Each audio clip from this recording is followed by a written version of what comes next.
ఈ రాత్రి ఒకటి తీర్మానం చేద్దాం. 1 తిమోతి 4:1 కొందరు విశ్వాస భ్రష్టులగుదురు. అలా కాకుండా ఉండాలంటే ఏం చేయాలి? నీకు నీవే దేవభక్తి విషయంలో సాధకం చేసుకోవాలి. ఆ దేవభక్తిలో రూపాయికు 2 వైపులు ఉన్నట్టు, ఆ దేవభక్తి సాధనలో 2 వైపులు ఉన్నాయి. ఒకటేమో వ్యక్తిగత ప్రయోజనాల కొరకు దేవునితో ఎలా సహవాసం చేయాలో నేర్చుకోవడం, అది ఒకవైపు. దేవుని ప్రయోజనాల కొరకు, నీ ప్రయోజనం కాదు, దేవుని ప్రయోజనాల కొరకు నీవు ఏ రీతిగా ఉపయోగపడాలో నేర్చుకోవడం, అది ఇంకొక వైపు. ఈ లోకంలో అన్ని మతాల భక్తులు వాళ్ళ దేవతల దగ్గరికి వెళ్ళి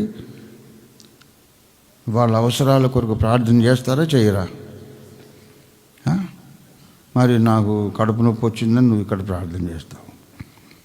ఒకడు దర్గాకు పోయి అక్కడ వాడు కడుపు నొప్పి ఉంటే వాడు ప్రార్థన చేస్తాడు. ఇంకోడు హిందూ టెంపుల్కి వెళ్ళి వాడు ప్రార్థన చేస్తాడు. నీ గొప్పతనం ఏముంది?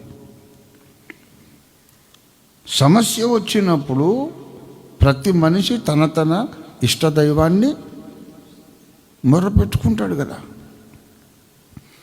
కానీ మిగతా వాళ్ళు చేయలేని ప్రార్థన, క్రైస్తవుడు మాత్రమే చేయగలిగే ప్రార్థన, దేవుని చిత్తము కొరకైన ప్రార్థన.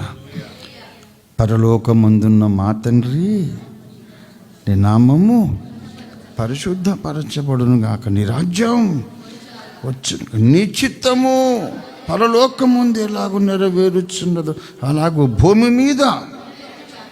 ఇది ఏ మతస్థులను చేస్తాడా? క్రైస్తవునికి ఉన్న శ్రేష్టత ఇదే. ప్రార్థన మొదలుపెట్టిన తర్వాత నాకు ఇది కావాలి అది కావాలని అది మానేసి, నీ రాజ్యం రావాలి, నీ నామము పరిశుద్ధపరచబడాలి, నీ చిత్తము ఆ నెరవేరడానికి నీవేం చెయ్యాలో నేర్చుకోవడం భక్తి సాధనలో శ్రేష్టమైన భాగం. దేవునికి స్తోత్రం కలుగును గాక. హల్లెలూయా. మనం ఆ కొండ మీదకి ఎక్కుదామని నేను ప్రతిపాదిస్తున్నాను, మనవి చేస్తున్నాను, పిలుస్తున్నాను. నేను కూడా ఇంకా వైగబాగుతా ఉన్నాను ఆ కొండ మీదకి. మీరు కూడా రండి, ఎక్కుదాం.